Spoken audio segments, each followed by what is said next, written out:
দর্শক, বিজয় দিবস উপলক্ষে র্যালি করছে ছাত্রদল। রাজধানীর নয়াপল্টন থেকে দোয়েল চত্বর পর্যন্ত র্যালিতে অংশ নিয়েছে নেতাকর্মীরা। সেখানে রয়েছেন সহকর্মী শাহিদুজ্জামান সাকিব। আমরা যুক্ত হব তার সঙ্গে। সাকিব, র্যালিটি এখন কোন স্থানে রয়েছে? নেতাকর্মীরা কি বলছেন? বিজয় দিবসের র্যালি হচ্ছে যেহেতু, জানাবেন আমাদের।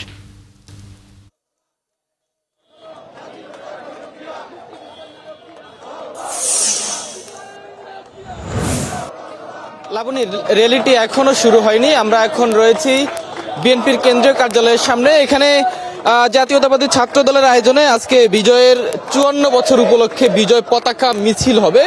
যে মিছিলটি এই নয়াপল্টন কেন্দ্রীয় কার্যালয়ের সামনে থেকে শুরু হয়ে পুরানা পল্টন হয়ে দোয়েল চত্বর, শহীদ মিনার, টিএসসি হয়ে শাহবাগে গিয়ে শেষ হবার কথা রয়েছে। এবং এই মিছিলে ছাত্রদলের কেন্দ্রীয় নির্বাহী সংসদের নেতৃবৃন্দ তারা অংশ নেবেন, পাশাপাশি রাজধানীর বিভিন্ন ইউনিটের ছাত্রদলের নেতাকর্মীরা অংশ নেবেন। ইতিমধ্যেই কিন্তু পল্টন কেন্দ্রীয় কার্যালয়ের সামনে ছাত্রদলের বিভিন্ন ইউনিটের নেতাকর্মীরা তারা খণ্ড খণ্ড মিছিল নিয়ে এখানে এসে জড়ো হয়েছেন এবং তারা নানা স্লোগান দিচ্ছেন। বিজয়ের এই 54 বছরে আসলে কি অর্জন হলো, কি প্রাপ্তি, আগামী দিনে কি প্রত্যাশা, সেই কথাগুলো তারা বলছেন। এবং এই মিছিলে মিছিলে স্লোগানে স্লোগানে কিন্তু মুক্তিযোদ্ধাদের অবদান, মুক্তিযুদ্ধে বাঙালিদের অবদান তারা কিন্তু তুলে ধরছেন এবং সেগুলো বলবার চেষ্টা করছেন।